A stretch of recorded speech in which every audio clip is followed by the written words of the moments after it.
Ce triangle géant tracé sur la calotte terrestre, nous avons tous appris à l'école qu'il était l'immense continent africain, construit sur un cap dont le nom invite à l'optimisme, le cap de Bonne-Espérance. Au XVIIe siècle, des bateaux à voile, tels des oiseaux migrateurs, déposaient au cap ceux qui furent ses premiers colons, les Hollandais.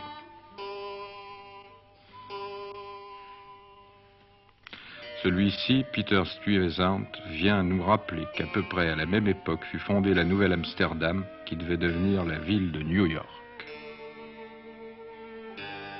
Jan van Riebeeck, peint d'après nature, puis coulé en bronze par la postérité, débarquait au Cap avec une poignée d'hommes le 6 avril 1652.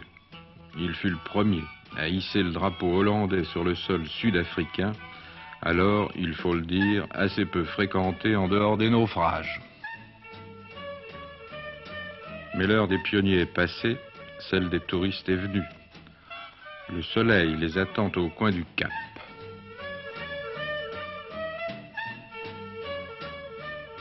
Et avec le soleil, une étrange montagne appelée montagne de la Table, et qui ne connaît qu'une nappe, celle des nuages. Elle paraît avoir été découpée à 1000 mètres d'altitude, à grands coups de couteau fantasques. La table reste éternellement desservie, le paysage est dessous.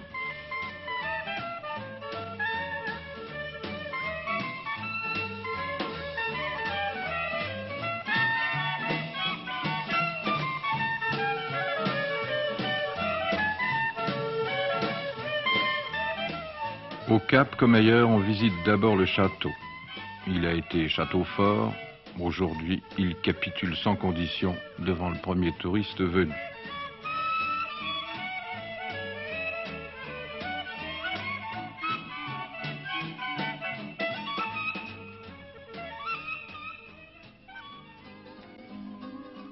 Le soleil est partout, et d'abord sur ses grappes, sur ses vignes, sans doute dans le cœur de ceux qui préparent le vin à la manière traditionnelle, et sûrement sur la langue de celui qui le goûte.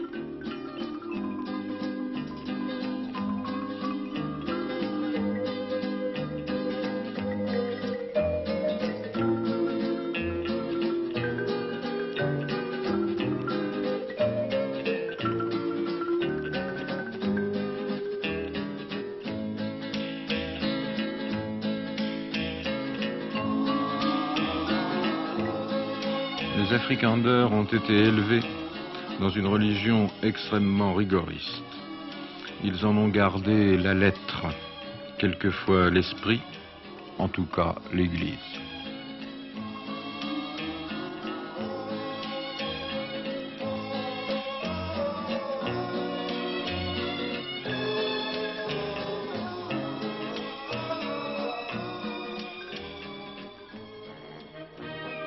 Personne ne connaît l'origine de ce carnaval à ombrelles et chapeau-claque. Mais tout le monde sait qu'il marque, pour les gens de couleur, un nouvel an quelque peu gesticulant.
La République sud-africaine a résolu le problème de la séparation des pouvoirs, exécutif, législatif et judiciaire, en leur attribuant à chacun une capitale distincte.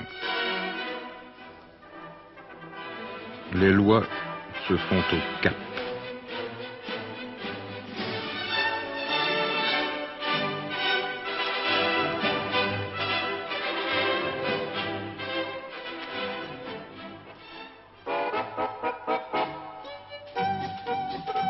Mais une nature généreuse, elle, distribue à profusion le soleil, la mer, les plages, les montagnes. Les dépliants vous diront le reste.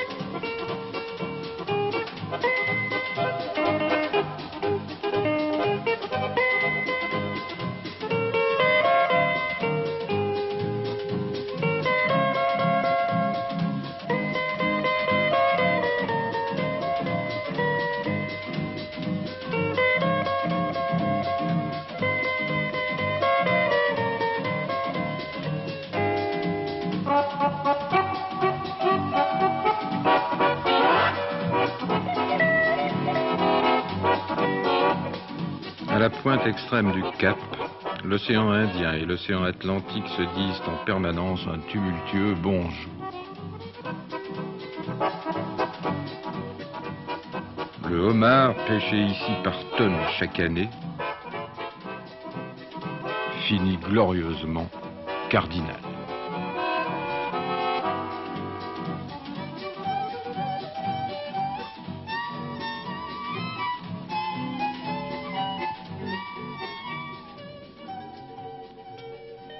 À quoi bon vous dire que l'Afrique du Sud recèle dans son admirable magasin de décors naturels tout ce qui peut faire grimper l'alpiniste, ou rouler la voiture, enchanter le botaniste, ou affoler le photographe qui joue les bourdons parmi les fleurs des champs. D'ailleurs, vous allez voir tout cela.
L'autruche a donné son nom à une politique et à une ville spécialisée dans la production de plumes, bien sûr. Voici l'animal dans l'exercice de ses fonctions.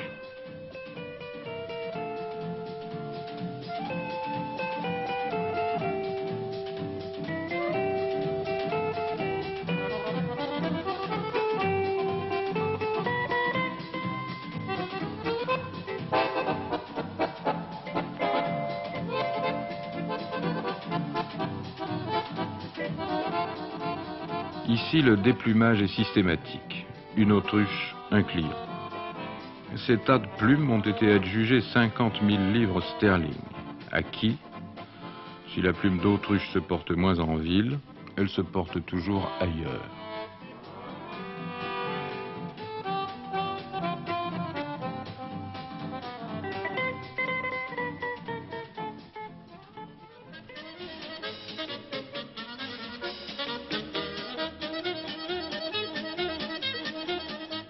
Et quand on élève des autruches et qu'on a de l'imagination, on organise des concours et on fait défiler les partants dont la démarche présente une remarquable similitude.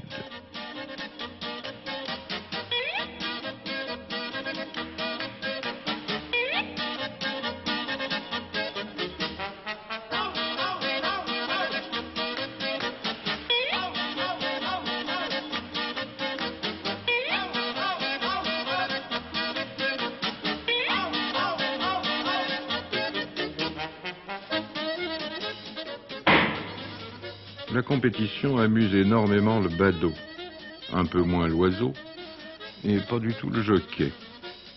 L'autruche tient très bien la route, le jockey tient bien moins l'autruche. Que dire encore du cap? On commence à y greffer des cœurs, c'est bon signe.